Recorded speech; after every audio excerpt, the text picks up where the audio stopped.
Želiš izstopati iz marketinškega povprečja? Predstavljava 6 načinov, kako ti bo pri tem pomagal digitalni marketing.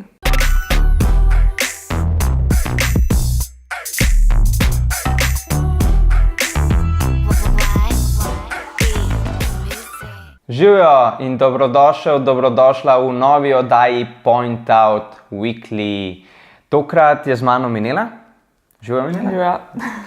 In danes bova z Minelo govorila o 6 načinih, kako s pomočjo digitala izboljšati marketinško izkušnjo oziroma kako biti boljši od marketinških kolegov.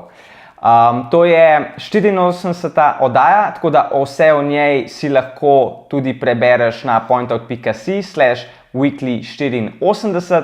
Seveda lahko to oddajo poslušaš tudi v podcast obliki na vseh agregatorjih za podcaste ali pa spremljaš na YouTubeu in Facebooku.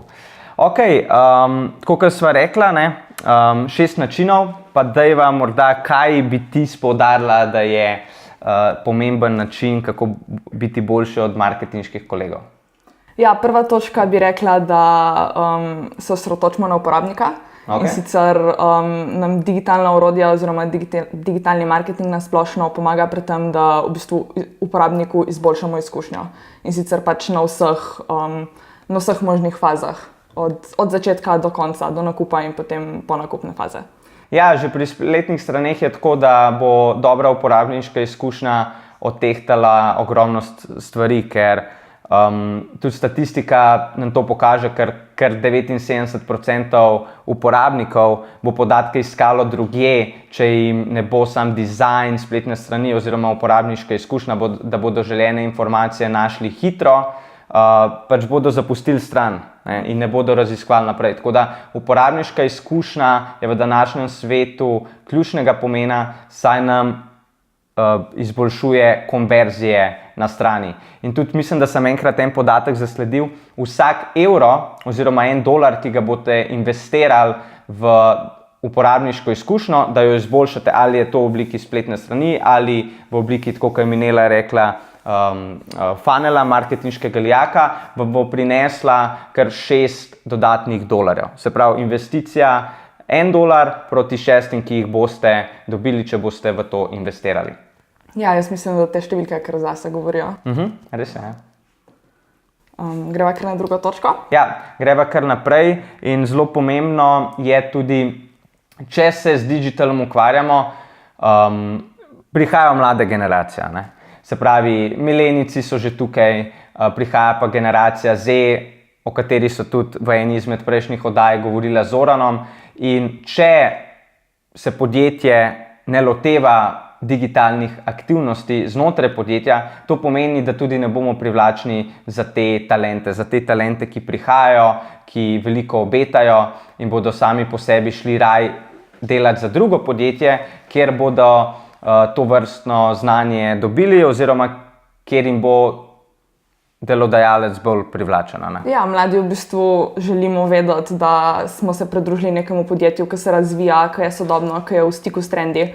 In to lahko v bistvu danes dosežemo sam z digitalno transformacijo. In morda, če greva tukaj tudi naprej, tudi lažje je te zaposlene potem obdržati v podjetju. Se pravi, če bodo se te talenti pridružili našemu podjetju, nam bo njih veliko lažje obdržati, ravno zaradi tega, ker se bodo počutili bolj pripadne, ker z digitalnimi orodji jih lahko bolj vključimo v naše poslovanje, da šerajo mnenja, da se počutijo bolj pripadne. Ja, tukaj je mogoče tudi pomembno poudariti, da so tudi mnenja zaposlenih tudi za samo podjetje pomembna, torej da gre tudi v drugo smer stvar. Ja, in obstajajo, se že dolgo poznamo razne intranete, ki jih imajo predvsem velike korporacije, ampak danes je to tudi zelo pomembno za manjša podjetja. Tudi sami mi uporabljamo določena orodja, ki nam potem omogočajo to boljšo interakcijo med zaposlenimi, se pravi, govoriva res o digitalnih orodjih, kot naprimer lahko naredimo določeno skupino, da se potem vsi zaposleni noter pogovarjamo, šeramo ideje, šeramo mnenja, tudi mi imamo eno tako skupino za šeranje informacij oziroma vseh trendov, ki prihajajo ali pa novosti iz digitalnega marketinga in lahko tam vsak posta not tisto, kar zasledi. Druga taka zadeva, ki jo uporabljamo, je Bonusly in morda bi ravno to omenil, zdaj, ko smo ob koncu leta.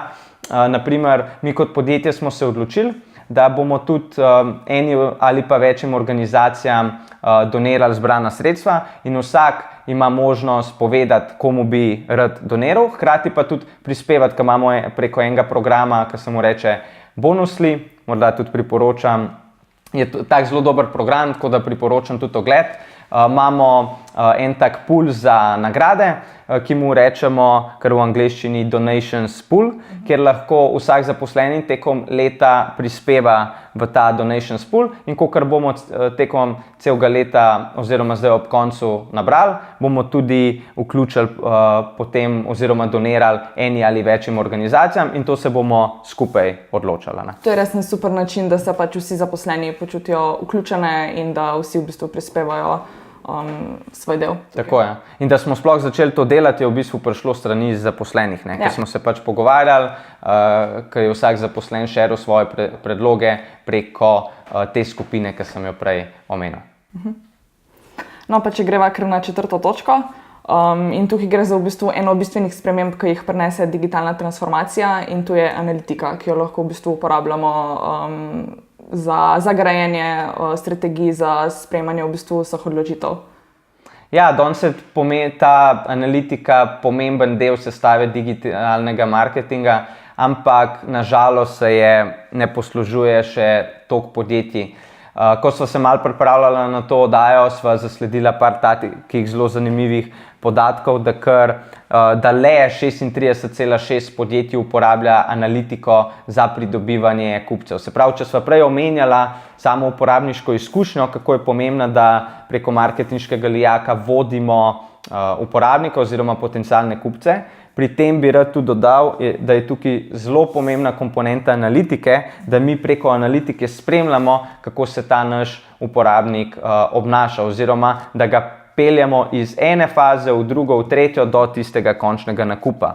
In ja, z uporabniško izkušnjo je uporaba analitike ključna, ker samo tako bomo zvedeli, kako se naš kupec obnaša. Tako da tukaj, glede na to, da samo 36,6% podjetij to dela, se ful velik potencial tukaj skriva za naprej. In hkrati tudi, kar sva ugotovila, je, da če podjetja uporabljajo analitiko, se marketinški ROI zviša za 15 do 20%, če se ne motim, menila. Ja, to so kar velike številke v bistvu.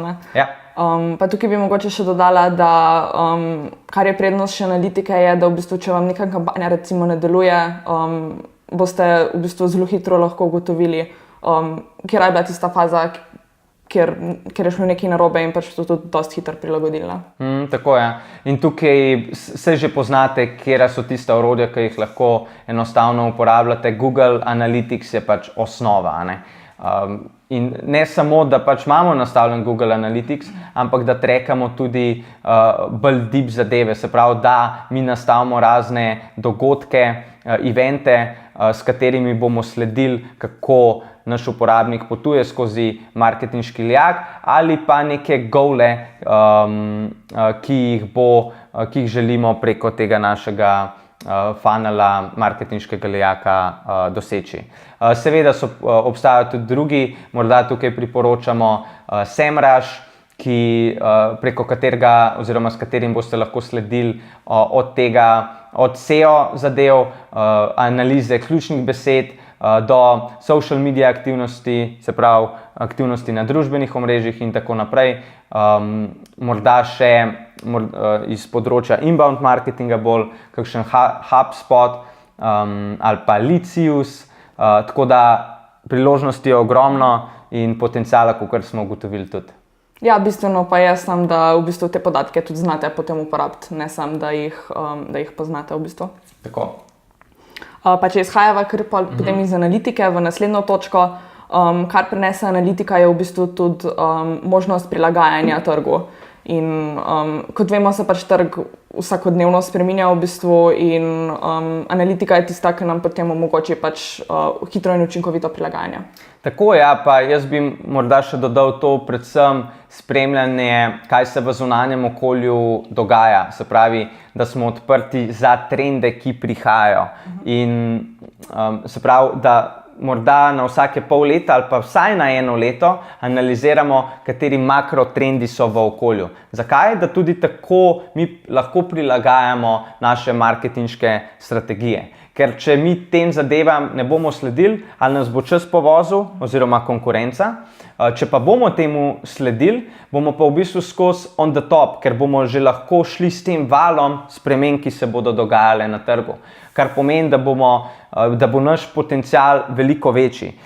Ker če to mi delamo, pa naša konkurenca ne dela, bomo mi ta val jezdili, konkurenca bo pa ta val se bo v ta val vključila šele, ko se bo ta val začel lomiti in ko bo že veliko konkurence. Tako da se mi zdi, da velikrat, ker imamo toliko day-to-day zadev, ker smo toliko vpeti v operativo, kar pozabimo na te zadeve. Ja. In zato sem rekel, vsake pol leta ali pa vsaj enkrat na leto malo pogledati, kam zadeve grejo, da lahko potem te naše marketinške strategije prilagajamo. Ja, tukaj v bistvu ne gre za to, da samo sledimo spremembam, ampak jih tudi pač s pomočjo podatkov analitike začnemo predvidevati in tako pač ostanemo pred konkurenco. Tako. Morda še ena taka zadeva, ki bi jo priporočala, je, da morda je malo taka cheesy, ampak zviša dobiček. Zaradi tega, ker spet podatki kažejo, da tisti marketingaši, ki se z digitalom resno ukvarjajo, ki so ga resno sprejeli in že vpeljali, da so zvišali dobiček podjetja kar za 26%, kar ni malo. Seveda na to vplivajo tudi druge aktivnosti, ampak v tem primeru je digital vzet kot samo en parameter in da ti sam digital, vpeljava digitala lahko toliko prispeva na rast tvojega podjetja, to se meni zdi fenomenalno. Ja, predvsem bi pa tukaj poudarila, da če res hočemo, da pride do teh sprememb, da mora v bistvu digitalna transformacija najprej izhajati iz strateškega nivoja, ko bomo v bistvu sam na ta način lahko zagotovili konsistentno izkušnjo v bistvu uporabnikov na vseh kanalih, torej in na spletu in na offline. Tako je, ja. To nam tudi druge raziskave kažejo in sicer, če ni podpore strateškega menedžmenta, to ne pomeni, da oni to izvajajo, ampak da če se želite tega v vašem podjetju lotiti, morate seveda pač pridobiti na stran vrhni menedžment oziroma že vrhni menedžment, da to razume. Ali pa celo iniciativa sicer pride iz njihove strani, ampak izvajajo pa potem drugi. Tudi jaz sem enkrat podobno zadevo raziskoval, to je še ful časa, morda omenim, še ne vem kaj, 8 let nazaj ali pa celo 10 let nazaj, ko sem pisal diplomsko nalogo o notranjem trženju in sem podobno zadevo ugotovil, pač top management, strateški management je ključen in to velja za vsako zadevo in prav tako tudi za digital. Ok, mislim, da sva s tem pokrila teh 6 načinov, kako si lahko ti boljši od svojih marketinških kolegov in kakšno vlogo tukaj lahko igra digitalni marketing oziroma vpeljava digitalnega marketinga.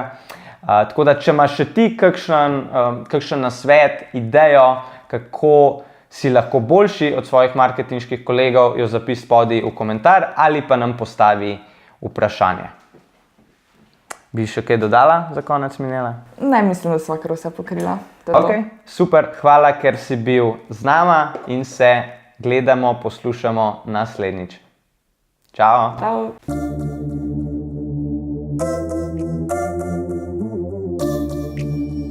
Why?